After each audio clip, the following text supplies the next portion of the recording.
All right, this is Tilly. This is Davy, which would be easy for me to remember. My name is David. And then we have our third dog, if you want to go ahead and hand down. And this is, I've already forgotten your name. Clyde. Clyde. All right, you can come back to me. Clyde's bit me about 3 times now, and so we have Clyde tethered to give Clyde a little bit of time. Clyde basically, I think, is just really out of balance, confused as to what his position is. In this video, I'm going to go over a very simple method called petting with a purpose. Now basically for dogs, they go through life probing to determine where boundaries and limits are, but also to determine who the leaders and who the followers are. The followers are the people who are corrected, leaders are the one enforcing the rules. Dogs learn through consistency, repetition, and good timing. You have 3 seconds to correct or reward your dog for them to have the ability to make the connection, but it has to be repeated over and over enough consistently for the dogs to be like, oh, so I've asked 19 times in a row, and each 19th time they blocked me, and so I must not be allowed to do this particular thing. Now, dogs are being thorough when they probe to determine that, so don't be frustrated when your dog keeps on doing it. Your dog's probably trying a different angle or a different side or a different variation to see if it can get through. But if we don't enforce any rules, and it's very easy, and the dog can tell us what to do by nudging at us or pawing at us or barking at us for attention, then the dog doesn't see us as equals, which is what happens when a dog doesn't have any rules. But if a dog can tell you what to do and you do it, then it feels like it is responsible for you. And it feels like it's responsible for you, then it's going to try to protect you and your environment. In this case, I believe that Clyde's issue is Clyde wasn't really socialized around people. He was feral until he was about 10 or 11 months old. So he didn't have that primary socialization experience. But also, he doesn't really have any rules, and he's able to tell his guardians when to pet him. Also, when people come over here, he is either kept on a leash, which restrains him. It kind of puts a dog in, takes away their flight mode and puts them in fight mode. Or he's put away in a different room. And so for dogs to be excluded from the group could be incorporated as a punishment.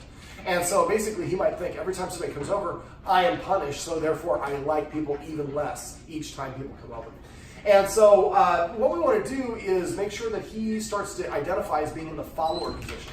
And we can do that through a lot of different ways. In this video I'm going to talk about how we can provide structure while petting, or what I call petting with a purpose.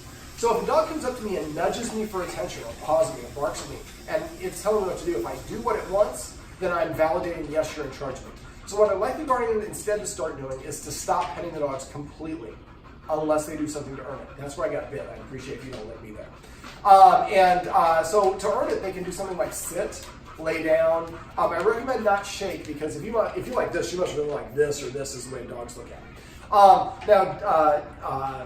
Tilly here is very needy and pushy. You see, she's invading my personal space. She's very nudgy, very in your face. The dogs don't really have a lot of boundaries, which is also related to not having rules and structure. If I don't have any rules, I can do what I want. I can get in your face, I can jump on the furniture, I can bite people, I can do what I want. And so we have Davy, who has some crystals in his bladder, urinary stones. And as a result, he's been marking on or peeing on a lot of the carpets, and then she goes around and pees on top of them. Marking is indicative of dogs that perceive themselves to have the same rank or authority as the leaders in the group, and so they're marking, let everybody else know, hey, there is a leader here. Now, I don't want to just shove the dog away, so I kind of helped escort a little bit. But for dogs, the only time they shove each other is when they're pushing or pulling. So this is a really long way of getting to the petting with a purpose. Let me kind of cut to the chase here.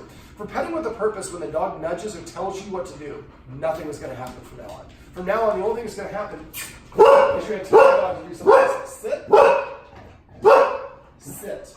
When the dog sits, I'm going to pet the dog under his chin, because when a dog feels good about itself, his nose is parallel to the ground and tilted upward. So I want the dog to understand, I want it to feel good about things we want.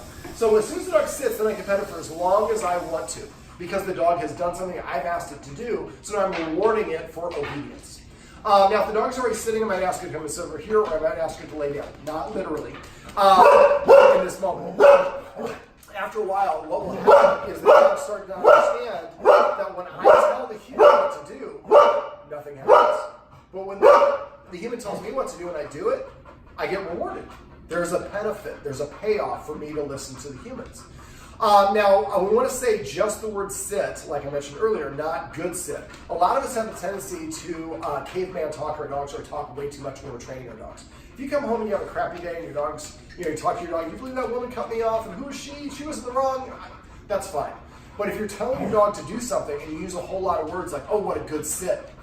Well, dogs typically key on the first word that you say. So the sit, which is the most important word, is in the last position.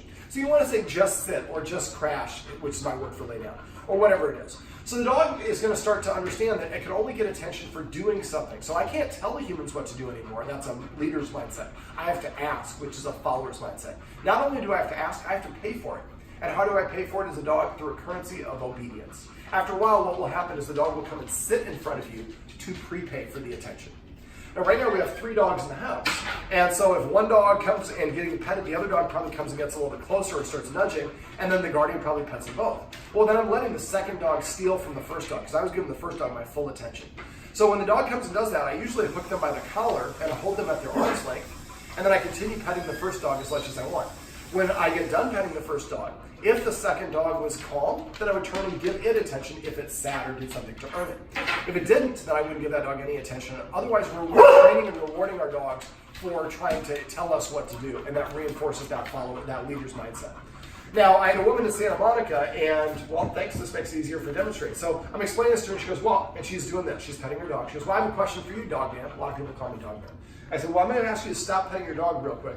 Okay, well, what if I just want to pet the dog? He's not telling me I want attention. I just want to pet the dog. Part of the reason I pet a dog is I like to pet a dog. You're petting your dog yet?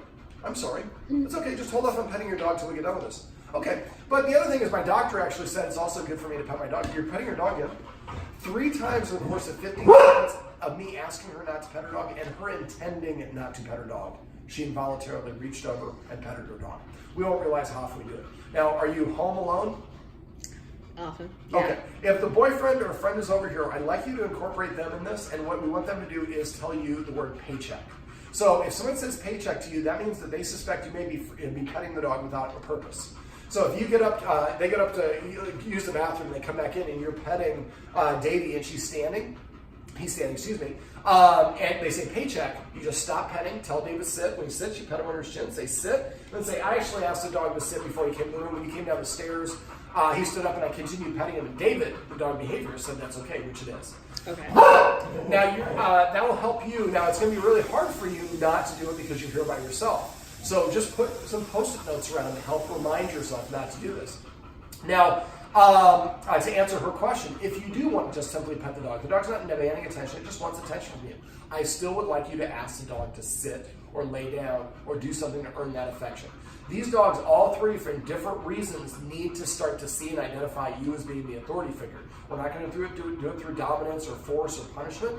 We're just going to withhold our attention, and our attention is going to be the reinforcer. So if you want this great attention, all you have to do is sit. After a while, what will happen is the dogs will come start sitting in front of you to prepay for that attention. When they do, make sure you reach over, pet them under the chin, and say sit, or whatever the word is. Otherwise, they'll just go back to jumping up on you, nudging you, or whatever else it is. If you get in the habit of petting with a purpose, then it'll take about a month. After about a month, you won't even realize it. The dog will just sit down, and you'll automatically... I'm going to show you how to sit using a hand.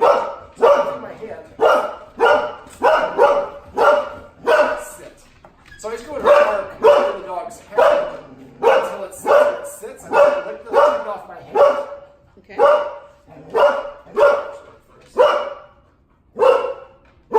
And then I tip underneath. We're not always going to give a treat, so this way at least the tickle becomes consistent, and then I'll anticipate that. Eventually, we're going to wean them off of the treats, just give them treats every once in a while, and so that way they recognize at least I'm getting this attention. But again, we're helping them achieve that proud body mechanic, their nose in the air.